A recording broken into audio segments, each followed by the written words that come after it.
नमस्कार, आज आपण पत्ताकोबीची मस्तपैकी भाजी करणार आहोत। तर चला व्हिडिओला सुरुवात करूया। न आवडणारे सुद्धा आवडीने खातील इतकी चविष्ट आपण भाजी करणार आहोत। तर यामध्ये कढईमध्ये 3 चम्मच तेल टाकलं, कडकडीत तेल गरम होऊ दिलं। नंतर मोहरी, बारीक चिरलेला कांदा टाकलेला, त्याचप्रमाणे यामध्ये मिरची सुद्धा टाकून घेतलेली आहे। साधारण 1 ते 2 मिरच्या टाकल्या, व्यवस्थित साधारण 1 ते 2 मिनिट परतून घेतलं। नंतर टोमॅटो टाकलं, त्यामध्ये अर्धा चम्मच मीठ, अर्धा चम्मच हळद, 1 चम्मच तिखट टाकलं, व्यवस्थित परतून घेतलं।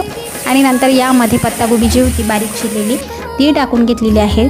साधारण आपल्याला 4 ते 5 मिनिट वाफ काढून घ्यायची आहेत, म्हणजे थोडी पत्ताकोबी शिजू द्यायची आहेत। नंतर यामध्ये आपण 1 वाटी बेसन पीठ टाकून घेतलेलं आहे आणि व्यवस्थित भाजून घेऊयात। यामध्ये व्यवस्थित मिक्स करून घेऊयात। थोडा पाण्याचा फुलवा द्यायचा, साधारण 1 वाटी, आणि व्यवस्थित वाफ काढून घ्यायची। नंतर यामध्ये कोथिंबीर टाकायची। झटपट तयार झाला पत्ताकोबीचा झुणका।